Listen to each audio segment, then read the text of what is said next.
Welcome to a tale long buried in the ashes of forgotten history. A tale not whispered in the daylight but only in gasps, beneath the flicker of candlelight and the hush of London fog. A tale of shadows, secrets, and a beast beyond imagination. June 1932. London trembles not just from crime or war, but from the echo of something darker. Something ancient. Something unnatural. They call it a myth, a story to frighten the weak. But some have seen him. Some never returned to tell the tale. And now, dear viewer, we invite you to step beyond the veil. Into the ruins of a broken castle. Into the boots of a weary investigator. Into the night, where monsters walk and myths bleed into truth. Please listen full story. The Walker of London. June 27, 1932. Up in a castle of mystery, darkness, and dreariness, there lies a man of darkness. A hooded figure with a long black cape. As dark as the night. The man is as quiet as a mouse. The silence of the castle screams. He lies on a weathered and old bed. Ashes spread across the bed. Rusty springs protruding from the sides and something that would occasionally cut the man's skin. The wood holding the mattress above the ground has burn marks all over it and is severely splintered. The wooden posts leading to the top of the bed, all broken in half like stakes.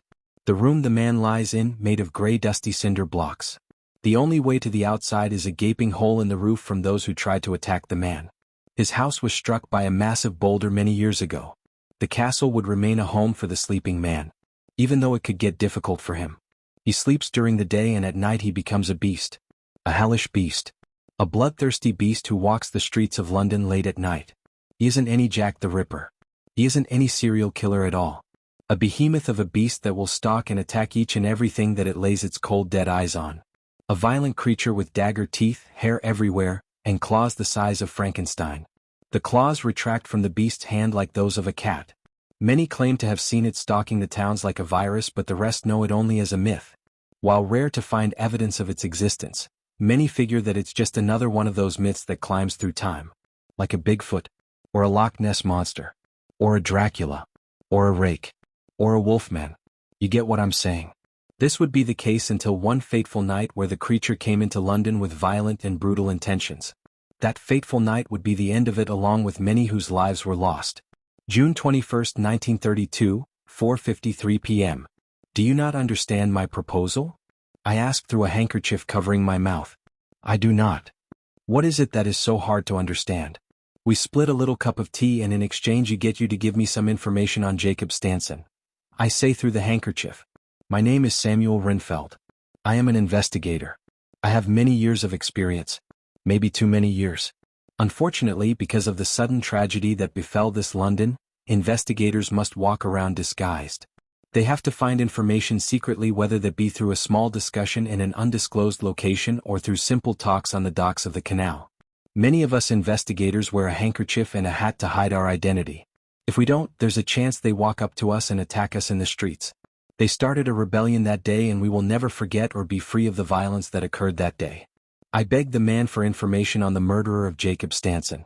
Just one spot of tea in exchange for information. In an undisclosed location. Listen, what if one of the psychos runs through and attacks us? That isn't very likely. This is a very discreet place. We are basically invisible. How could we possibly hide in this place? There are seemingly people in every crack and crevice of this city. Believe me when I say nobody will be there. Okay. Where exactly is this place? It's in an abandoned building that some investigators use as their home. We hide there. And they haven't found this before? Somehow no. Fine. I'll join you for the spot, but as soon as I am done, I am leaving. I am deeply thankful for your agreement to join me. When will we have this conversation? We will meet at 9:30 p.m. Are you insane? What could you mean by that? That is past sundown. Yeah, what's so bad about that? The Walker comes out past sundown. Oh please, you actually believe that myth? It isn't a myth. Oh, be truthful with me. You actually believe that story? That's nothing but a lousy joke that people keep around to enforce the curfew. But there's been so many claims of people seeing it that it almost becomes real. Remember how I said it's a lousy joke that people keep around? Yes, but what if it isn't a joke? Don't be weak. If you or anybody else finds me dead tomorrow, you'd better believe my words that it is real and that you're wrong. There are psychopaths everywhere. There's already been people disappearing then being found with their throats slit, seemingly by a metal razor. But the thing about the recent deaths is that they're all seemingly found with the same exact wounds. A massive laceration on the chest that punctures through the ribs of the victim. They're also found bloodless and skinless. Don't you think that would still be easy to pull off with a knife? No, actually, no, I don't. You know the story, To Those Who Fought? Indeed I do. That king had a sword so sharp it could do something like that. If this killer did this to a knife, then it could be easy to do that. But think about it. That's brutal even for a killer. That's excessively violent. That's the violence only a beast could commit. Oh please.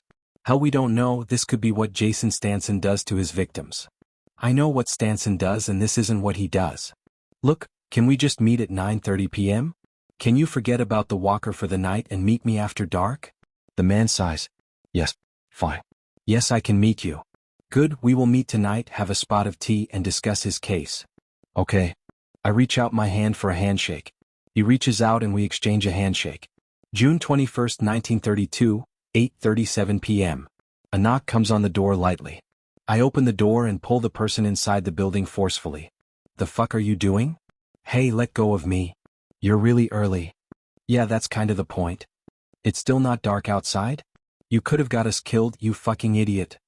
I'm sorry, but I'm terrified of the streets at night. Oh, for Christ's sake, it better not be because of the walker. It's because of other things too. What other things scare you?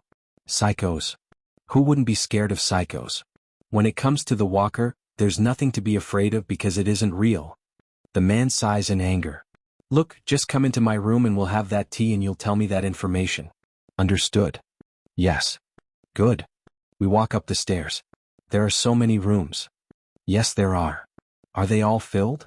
No, unfortunately sometimes some of them leave in the morning and they don't return that night. We assume they were lost to those who started the tragedy. Aren't the people called the White Shadow? Yes. Just to be clear, you aren't a shadow, right? You'd be dead already if I were. You make a good point. We finally arrived at my room. It is a room without light. A worn-out couch that has a few tears. Dust nearly everywhere. A small gas stove. The squeaking sounds of rats along with the occasional frightening sounds of snapping mousetraps. A small wooden dining room table surrounded by two wooden chairs, both clearly weathered and on the brink of bust. The room had a small mattress covered in stains of blood and other fluids. The walls had a kind of mold growing on them. The windows cracked. 8:50 p.m., sun near completely down. The water for the tea heats up in the kettle and we begin talking. So, begin with the knowledge you have about Jason Stanson. Sponsored content. Advertisements. What is it that you want to know? Everything. Well, I don't know where to start. I'll give you some questions. That sounds helpful. When did he last attack? Nearly 5 months ago. Where did he attack? On the corner of Hyde Street and Jekyll Road. Who was the last victim? His name was Victor Todd. What do you think his motive was? I have no idea. Where do you think he went after that attack?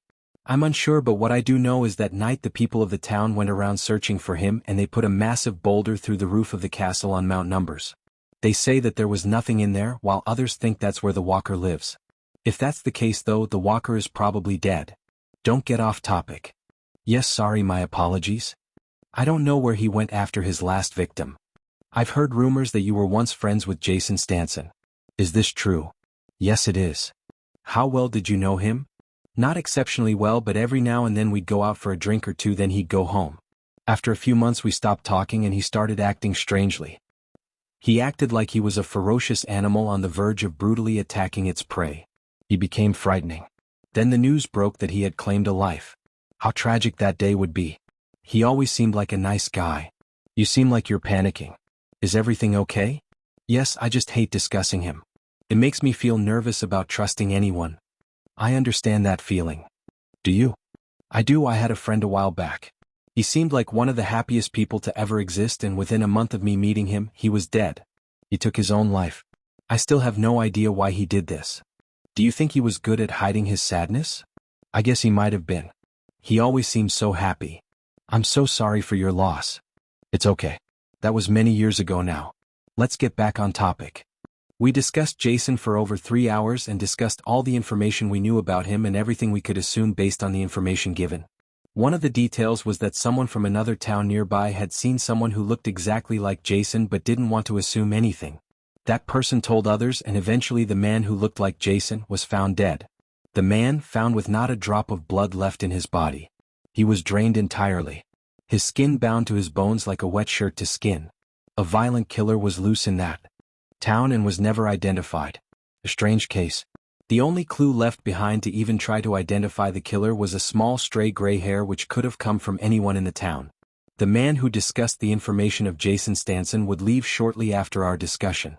Before he left, I told him to meet me at the same place we met earlier in the day. I told him to meet me at 2:30 p.m.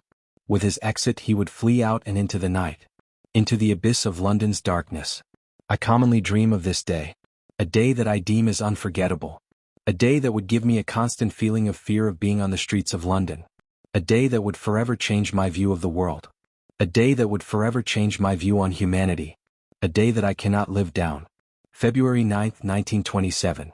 A normal day in the office. A simple, quiet day. Peaceful. Fog covered the streets of London. As the day progressed, the fog would clear up and the sun would shine. Near the middle of the afternoon, the silence would end when the sudden sound of screams echoed through the streets.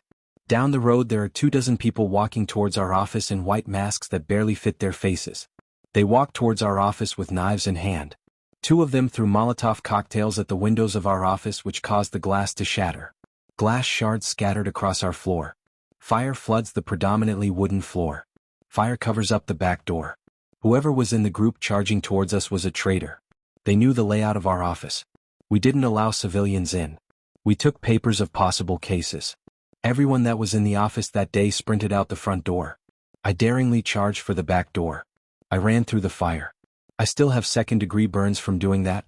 The rest ran out the front door straight into the 24 people. They ran into what was a spike pit. They ran out the doors and straight into the knives of the 24. They killed 46 people that day. They attacked us, but for what reason? They wanted to make an impact on the investigators of the city.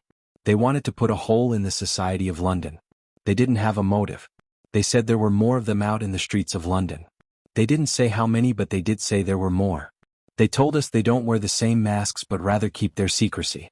They are simply known as the White Shadow. A group of people who will attack an investigator with no motive.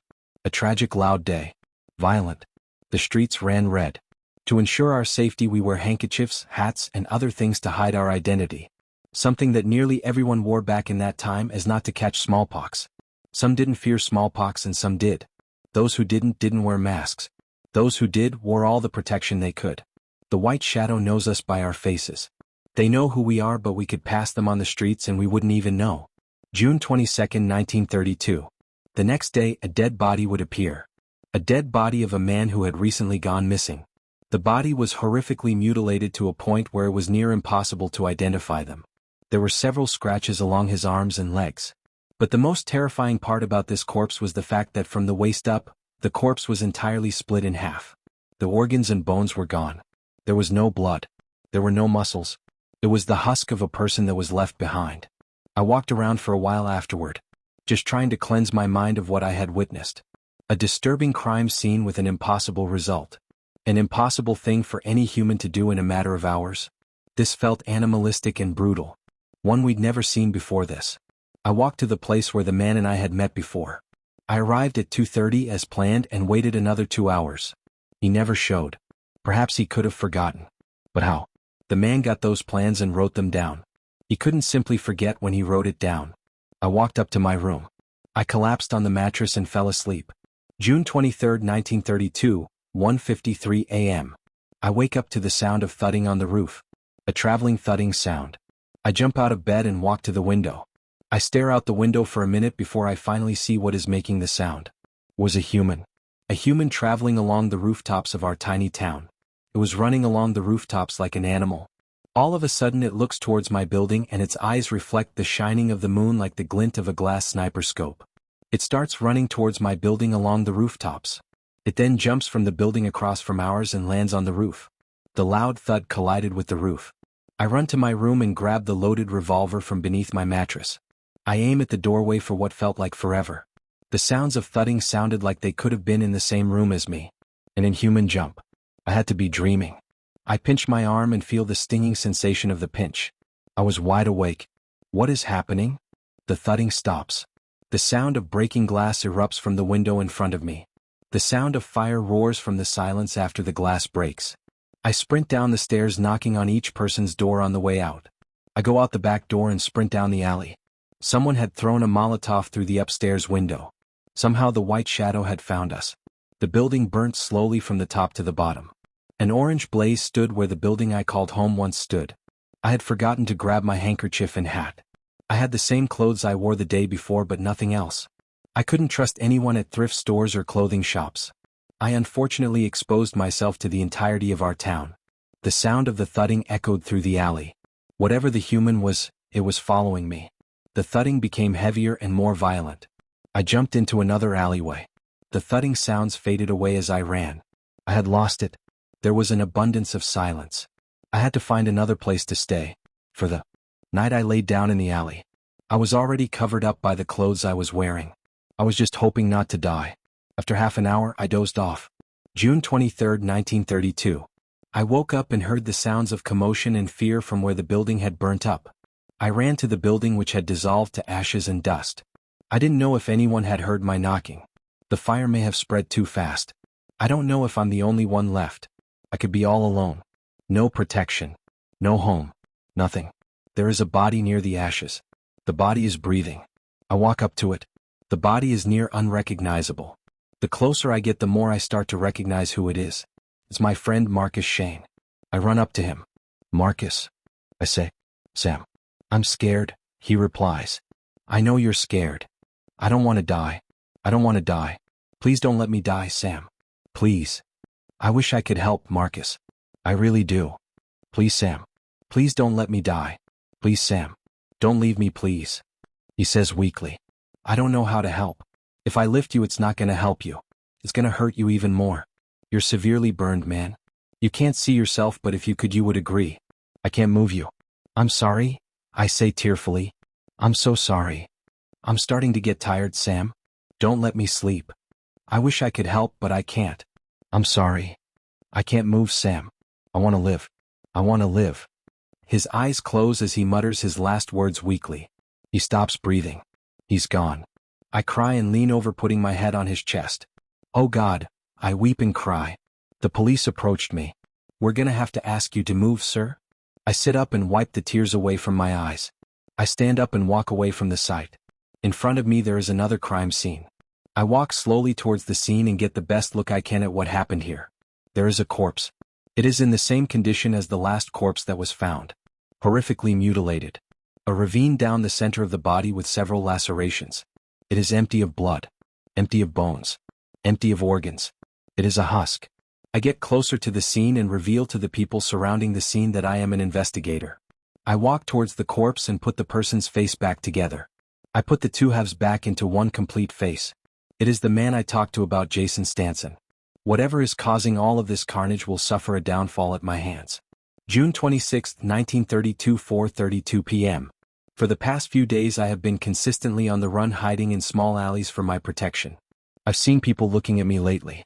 They looked at me with potentially violent intentions in mind. But I lived. It's been so confusing. So truly confusing. I'm hungry. I'm tired. I don't know what to do. I'm scared to go anywhere.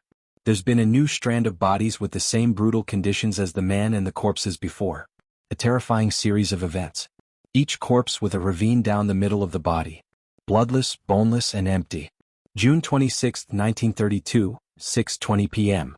Someone just tried to attack me and I am now afraid that I can't go out into the streets anymore. I have to stay in the alleyways of the city or I am going to die. June 26, 1932, 8:45 p.m. The sun is setting on this day of fear and pain. I am terrified to be outside at night. Genuinely terrified. I haven't eaten anything in 2 days. I can't drink out of the water near the harbor because I will die from it.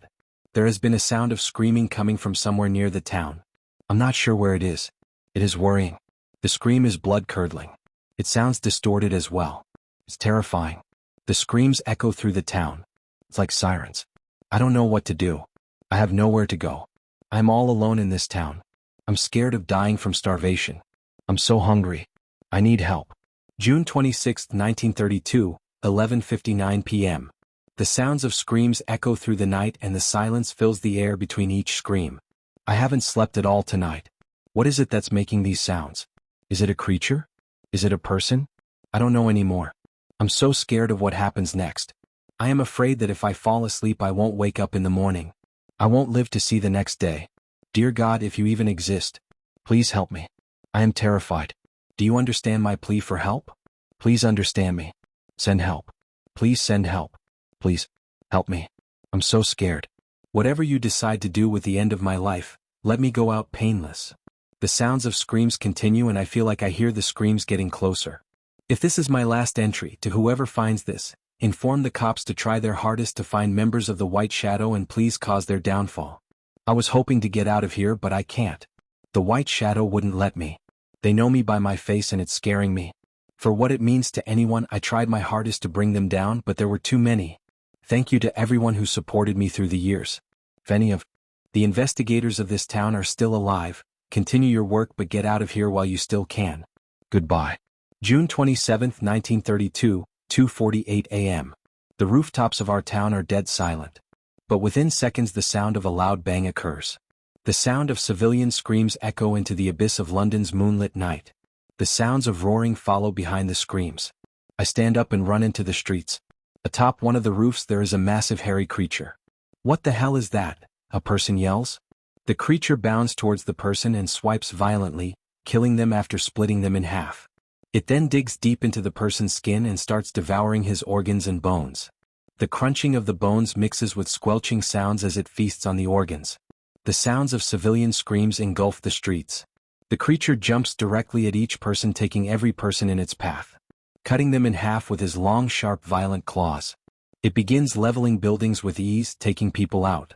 It kills everything it gets its wild hands on. It's a hunter.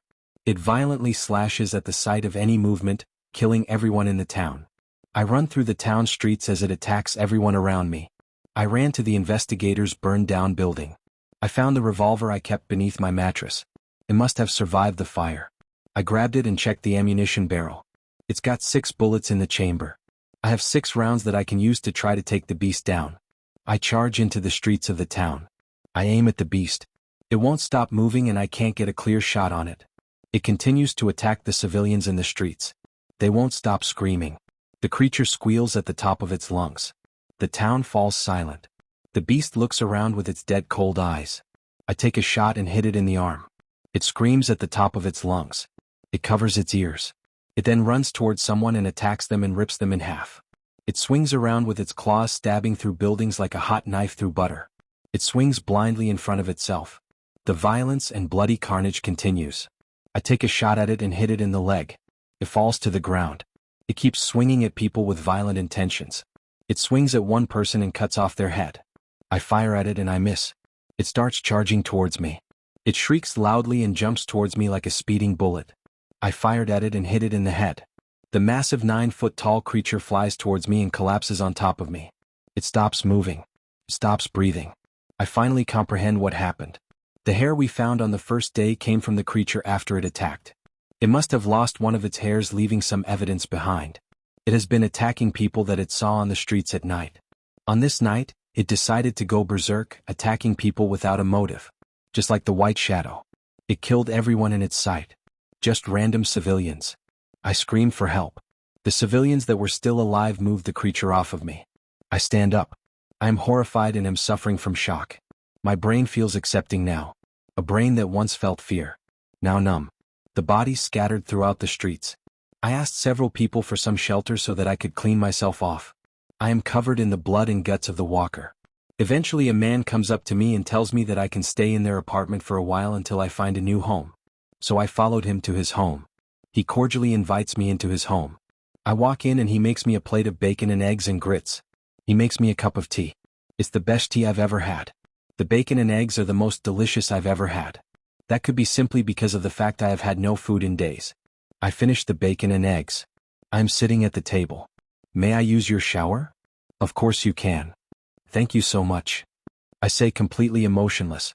I can't manage to show any emotions from the amount of shock I'm in. I walk to the bathroom and slowly take off my shirt. I sigh with relief. It's over. Everything is quiet. Everything is peaceful. Silence. My ears ring with the deafening silence. I'm finally at peace. The door behind me opens. The man is in a white mask. There's a bang.